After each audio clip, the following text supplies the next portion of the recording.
It was March of 2019, my final year of schooling.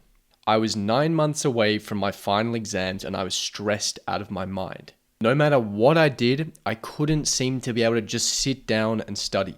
Fancy sleep schedules, silly diets, I really tried everything, but nothing seemed to work. I just couldn't sit down and study.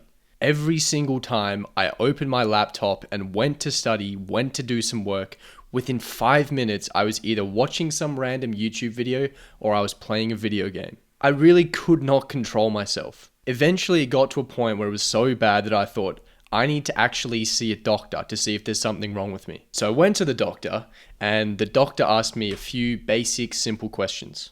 Do you find it difficult to study? Well, yes. How long can you spend binge watching YouTube or playing video games? Well, probably 4 hours at a time, if not more. And the doctor seemed to know straight away. Didn't hesitate. He was like, you have ADHD. So I left that room with a prescription for ADHD medication, which is the chemical equivalent of methamphetamine.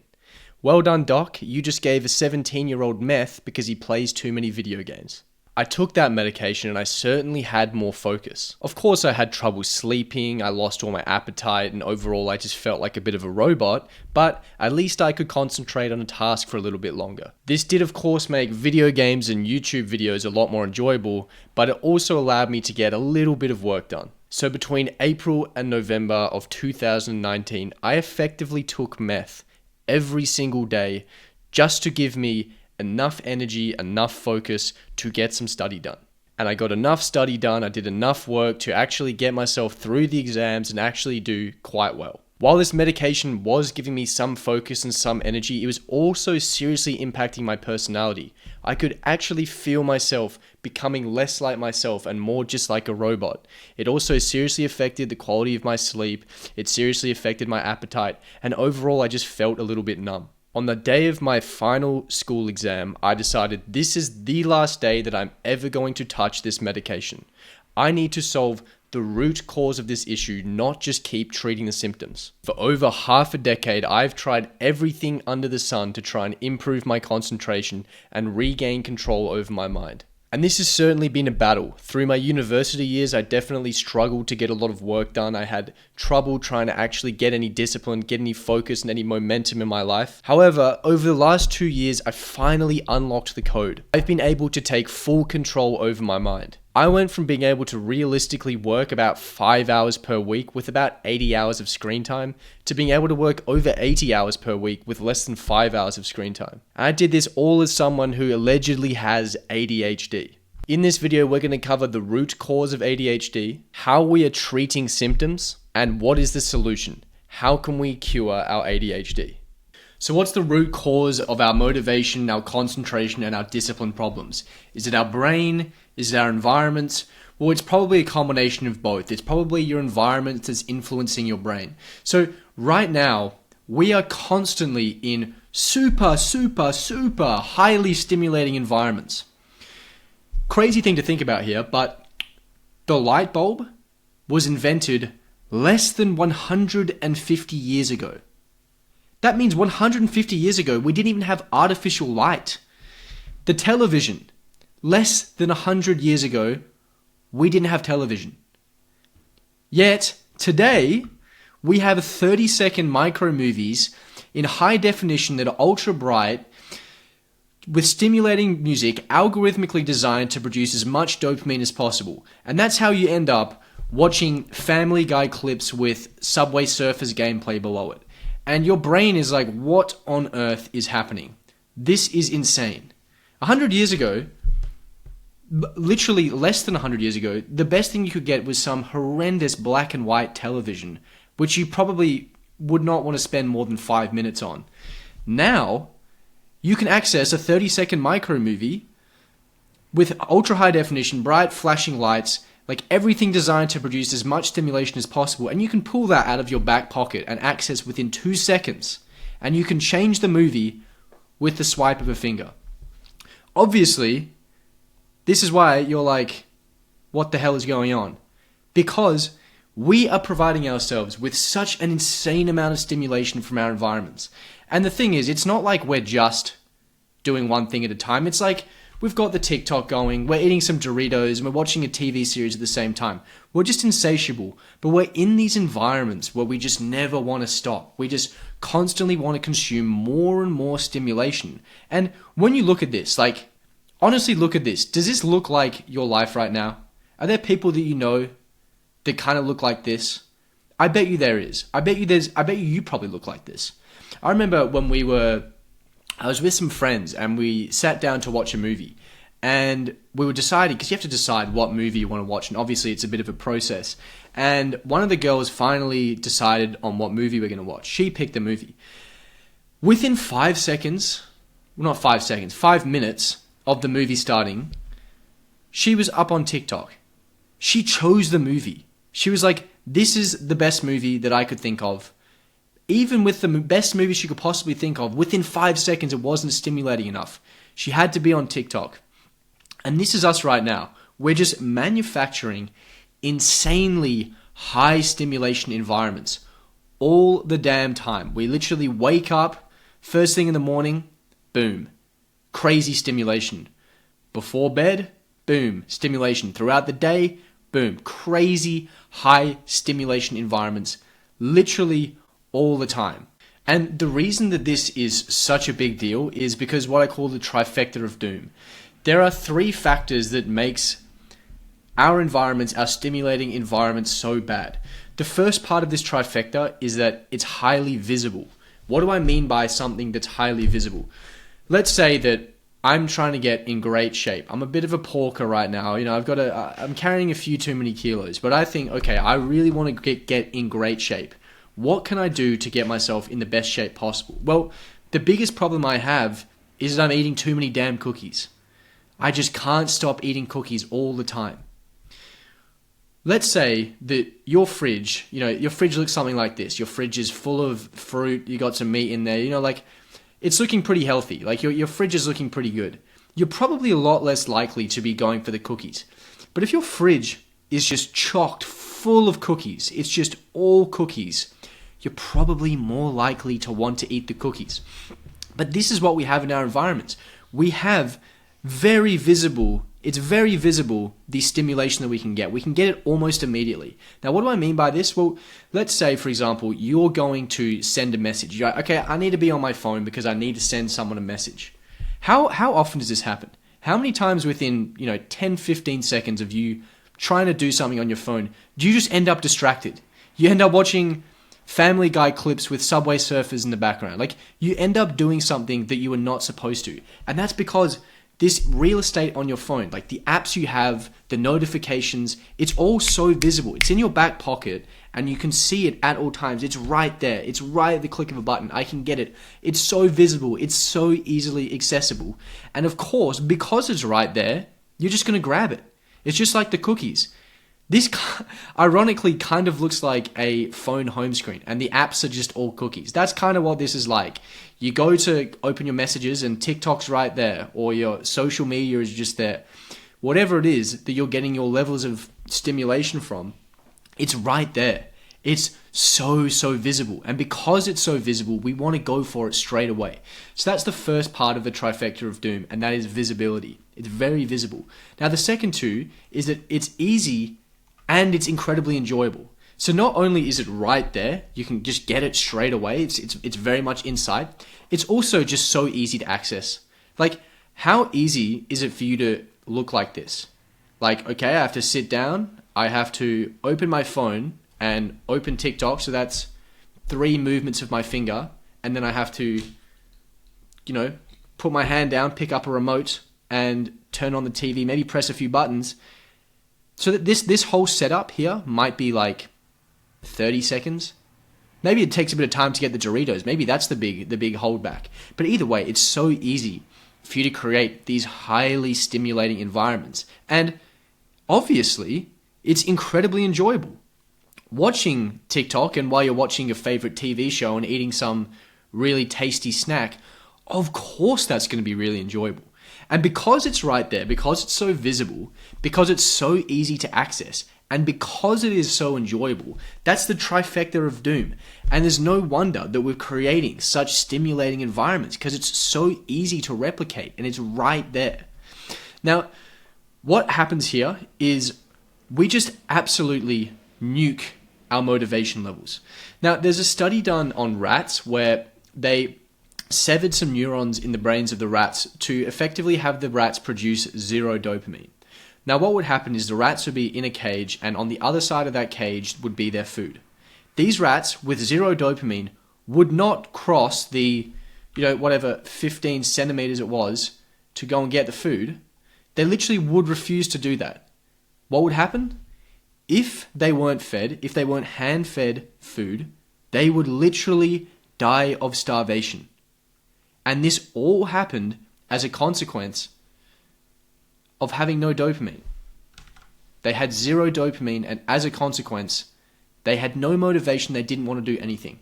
So if we think about this in our lives, let's say, you're going about your day, you have a normal baseline dopamine level. This is just the amount of tonic dopamine you release. This is just your normal level of dopamine.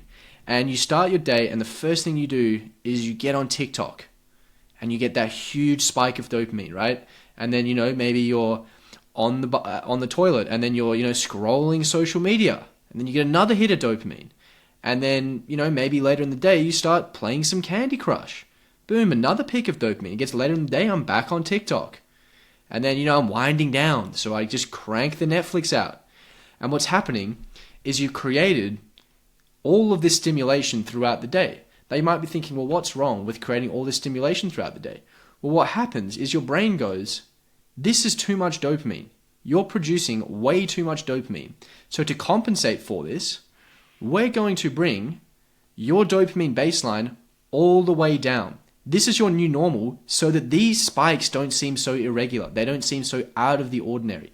So what you've done is you've absolutely tanked your normal baseline dopamine level. Now, obviously, that's going to make things like exercising, things like trying to work on your business, trying to move towards your goals, a lot more difficult, because just like this rat here, you have very, very low levels of dopamine.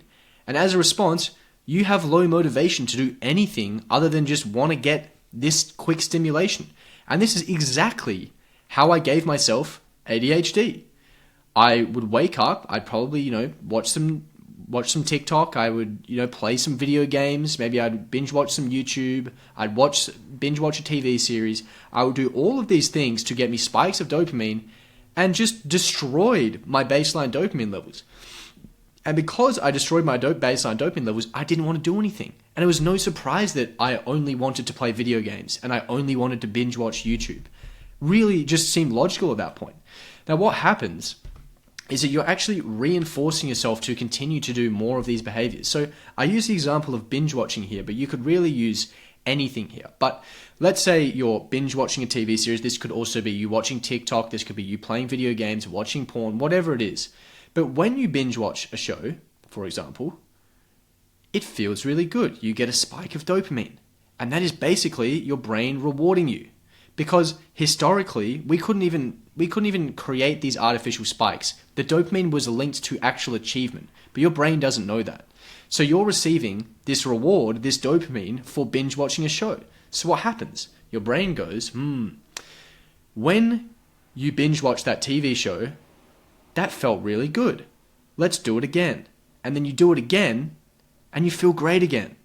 So you keep doing it again and again and again, and you start to create this neural pathway between binge watching a show or watching TikTok or playing video games or watching porn and feeling great. So you know straight away, if I want to feel good, I just do this. I just have to do this straight away. You're reinforcing yourself to do that behavior more and more. And what this does is, interestingly, it actually trains you to be a coward. So whenever you have a point where you're afraid, and when I talk about fear, I mean something is quite difficult, something seems a little challenging, a little out of your reach. You reach for your phone and you start scrolling. You run away from that fear rather than facing it head on. And what happens when you start scrolling is you get that hit of dopamine. And so that what happens next time something is hard, something is challenging, you run away from it. You scroll and you get that hit of dopamine. And so now over time, you're reinforcing yourself to run away from your fears, run away when something gets difficult. And over time, you'll just train yourself to become a complete coward.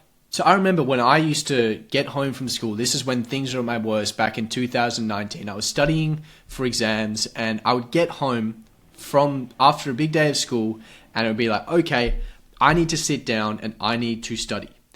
I would open my laptop and I would have two decisions. I could either go and start doing complicated maths equations because it would help me get better results in maths, or I could watch some YouTube videos, or I could play some video games. Now, what felt better? Doing complicated maths equations or playing video games? Of course, playing video games felt better. And because I had destroyed my dopamine levels, because I was like this rat with zero dopamine, the motivation required to make a decision like doing a maths equation was just off the cards. And because of how much I'd reinforced this pathway between playing games and feeling good, all I wanted to do was play more games. And what I'd done is every time I felt afraid, I felt like, this maths is going to be a bit challenging, I'm not looking forward to this, I knew, okay, you can go and play some video games. And when you do that, you feel really good. And I just rewarded myself for making this decision all the time. And what happened? I spent a lot less time studying than I should have. That's just the reality of it. And that's exactly how this affected me and how I effectively gave myself ADHD. So let's talk about treating the symptoms. We are a society that's constantly treating symptoms. We're never looking for the root cause of the problem. We're just trying to find how can we fix the symptoms. And there's a very good reason for this. There's a lot more money in, selling someone something to fix their symptoms rather than actually fixing the root cause. For example, if someone came into the doctor's office and they were 50 kilos overweight, they had high cholesterol, they had high blood pressure, and they had problems with their heart, the doctor could either say, you need to move around more and eat less, and when you lose weight, you will have lower cholesterol, you would have lower blood pressure, and your heart would be better. Or he can say, take this statin cholesterol medication, take these blood thinners, and take this heart medication. And you can take this every week for the rest of your life. What is the doctor going to make more money doing? Well, probably treating the symptoms and not treating the root cause. And the problem right now is that we're really treating the symptoms, especially when it comes to people who have so-called ADHD. We keep treating the symptoms. Now, first things first, you probably don't even have ADHD. Now, I can speak from experience here because I was told I had ADHD. I don't think I have ADHD, but we're so quick to put labels on things. I literally went into the doctor's office and said, look, I play a lot of video games and I play a lot of, and I binge watch a lot of YouTube. And then he goes, oh, so you want to play video games rather than doing maths? Oh, okay, you have ADHD. Here's math. That's literally how this stuff goes. I mean, is it any wonder that we don't want to sit down in a classroom for 8 hours a day and listen to someone explaining algebra or explaining how they used metaphor in this poetry from 100 years ago? Like, of course you're not interested in that. Of course you want to play video games. Of course you want to binge watch social media or YouTube or TV series because it's so much more interesting than sitting there and listening to a English lecture. Now, we're constantly just being told, okay, you have ADHD. There's not something normal about the fact that you don't like doing these boring tasks and you constantly have stimulated yourself to want to do these stimulating things. No, you have ADHD. And the issue with that, the issue with being told you have ADHD is it creates this victim mentality. Every problem, every issue you have in your life, like, why am I not doing well in my business? Why am I not able to get in shape? Why am I, not able to study? Oh, it's because I have ADHD. It's not something wrong with me or the decisions I'm making or the decisions that's moving me forward in life. It's the fact that I have ADHD. I mean, it's just a total cop-out. And people use this as a fantastic excuse. They become a victim. They say, oh, poor me. Here's my excuse. I have ADHD. This is the reason I can't do all these things in my life. It's not the decisions I made. It's got nothing to do with me. And the issue is you're completely taking the power out of your own hands. rather than taking responsibility for your outcomes, you completely remove responsibility entirely and just go, oh, ADHD, that's why. Not me, not ADHD me, ADHD. It's someone else. It's something else's problem. It's not me. I'm not the problem for all this. Take responsibility for your outcomes. I mean, very, very few of us can genuinely say that they have ADHD. Most of us, we're just created highly stimulating environments, we've destroyed our brains, and we wonder why we can't concentrate on tasks. So let's have a look at the medication we're given. I mean, when you have ADHD, you're given this medication, which they basically hand out like they're Mentos these days, but this medication is literally the chemical equivalent to meth. Most of the time you're getting given something like dexamphetamine, methamphetamine. It is the chemical equivalent. Now you think, okay, great, I can take this stuff and I just concentrate better. Yeah. And you have appetite loss, you have increased heart rate, increased blood pressure, more anxiety, more headaches, mood changes, heart issues, a dependency to the drugs, a growth delay in children, and depression when you stop? So quite the laundry list of side effects for this thing. Is this actually something that I need, or is this something that I want to take because it's a quick fix? I'm treating symptoms rather than the root cause. By the way, this here, depression when you stop, very, very noticeable. I would notice that sometimes when I went to school and I'd forgotten to take it for the day, I would genuinely feel like I've never felt worse in my life. It's like the worst hangover, but worse. Every single day that you don't take this. It's pretty shocking. And clearly that means that you've created such an unnatural environment in your brain that you just feel depressed when you're not taking it. It's a complete and utter addiction.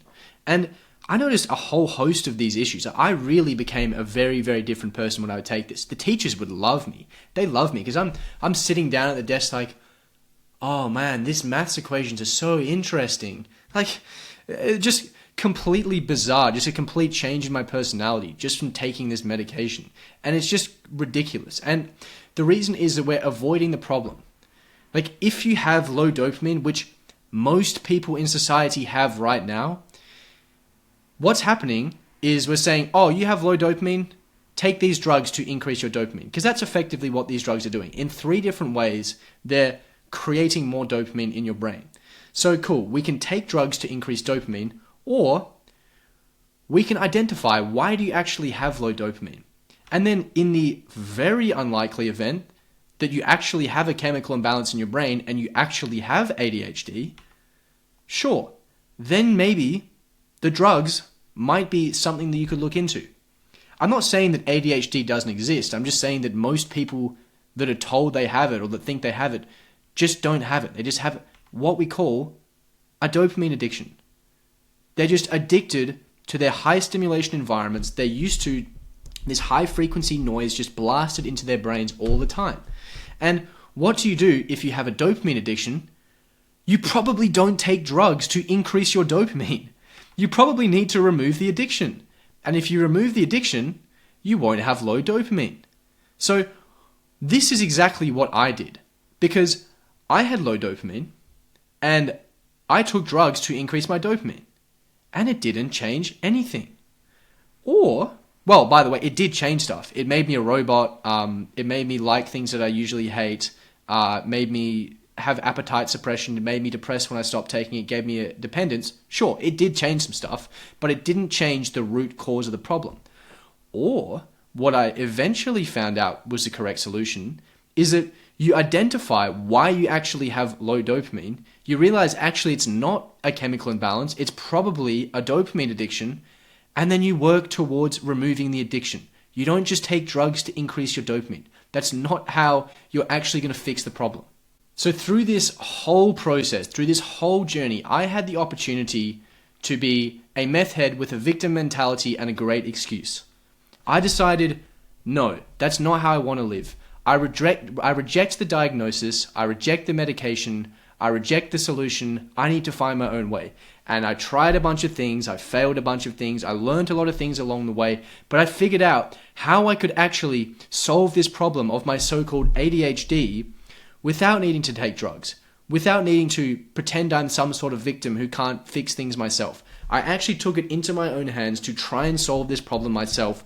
And finally, after over half a decade of trial and error, seeing what worked, I found the solution. So I came across this thing called dopamine detoxing back at the end of 2019, literally as I was starting to take any of the medication at all.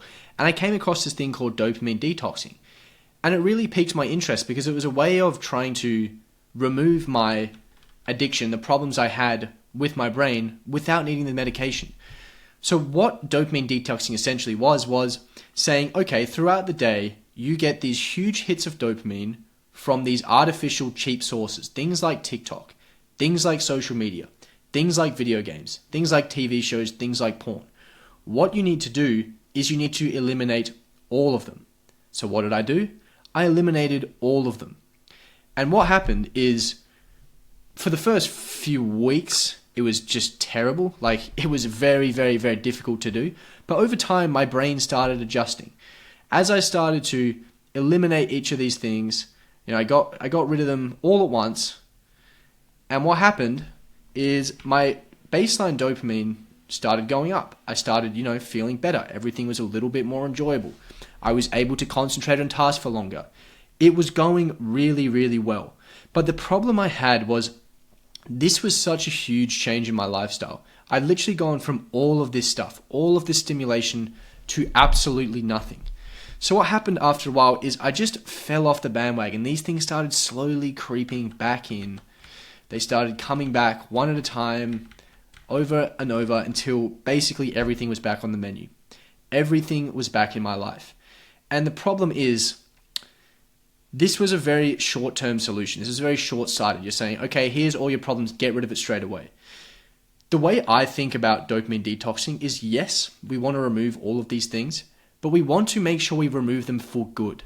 We want to make sure that it's not just a phase. That's why I don't actually like the term detoxing, because detoxing implies a certain period of time. It says, okay, for a month, for, a few weeks, you're going to detox from everything. But what we want to do is we want to actually make this a change in our lifestyle. We want to remove these things for good. And if I told you, okay, you have to dopamine detox, but you have to still be dopamine detoxing in a year's time, you would probably approach this very differently to trying to eliminate everything at once. So what I did was I incorporated this thing called the 30-day rule. So I saw all these cheap dopamines, all these cheap bits of stimulation as like a hit list. I saw myself as the assassin, and this was my hit list.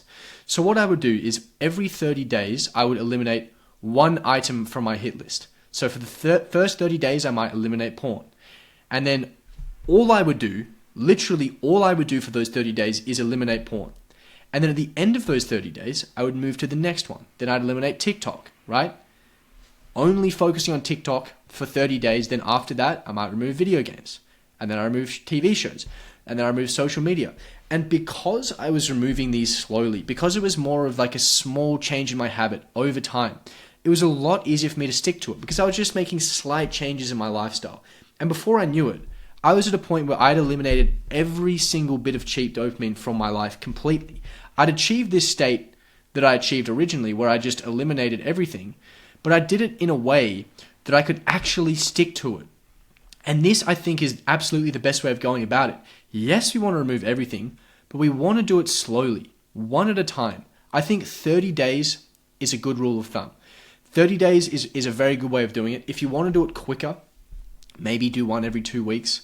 And if you want to be more conservative, one every 50 days. But it's very important to think about it like, I want to change my lifestyle. I want to no longer be this person, right? I don't want this to be me. So rather than just going, okay, we're stopping it completely, we go, all right, well, I'll remove the TikTok first, and then after that, we can remove the TV shows, and then after that, we can remove the junk food. But we do it slowly over time rather than jumping in all at once. So it's very important that we do these one at a time. Don't try and rush the process because we're trying to dopamine detox for good. We're not trying to dopamine detox quickly. Now, this is the way I think of removing things. Because you might be wondering, okay, well, that's cool. We need to get rid of things one at a time. Where should I start? I think the best place to start is get rid of the biggest peaks first. what is providing you the biggest peaks of dopamine, the biggest spikes. Attack those first. They should be at the very, very top of your hit list. So from this example, porn is probably going to be the number one most stimulating thing that you could be doing. Next would probably be TikTok, short form social media content. Again, very, very high stimulation. Think about this right here. 30-second micro movie, high definition, ultra bright, stimulating music, algorithmically designed. Of course, this is going to produce a huge amount of stimulation. So we want to get rid of the short form social media content, then probably video games, then maybe social media, then TV shows. But try and think about what is providing me the biggest hits, because if we think about moving the average down, removing the average amount of dopamine that we're receiving down, obviously the best way to do it is remove the outliers first.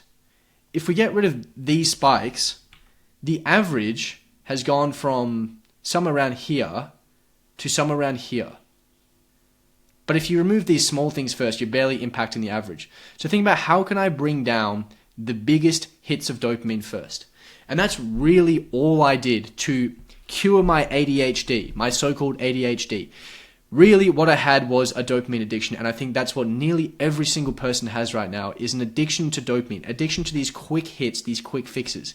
And if you can try to eliminate all of your quick hits, all of the cheap dopamine you're receiving, if you can try and do it one every 30 days, starting with the biggest peaks first, you will be able to completely remove your so-called ADHD. By the way, this only works if you actually probably don't have ADHD. Like, I understand people do have ADHD, but for most of us, our concentration, motivation, and discipline issues, a lot of it comes from the things that we have in our life, from the environment that we've created and what we've done to our brain as a consequence. So this is how I gave myself ADHD and how I cured it. If you want to learn everything it took for me to remove all of these items from my life, all of the cheap dopamine, how I fixed my ADHD, how I became more concentrated, more focused, more disciplined, you can book a free call with us so we can see if we can help you out. If you like the video, please subscribe, or I will see you in the next video.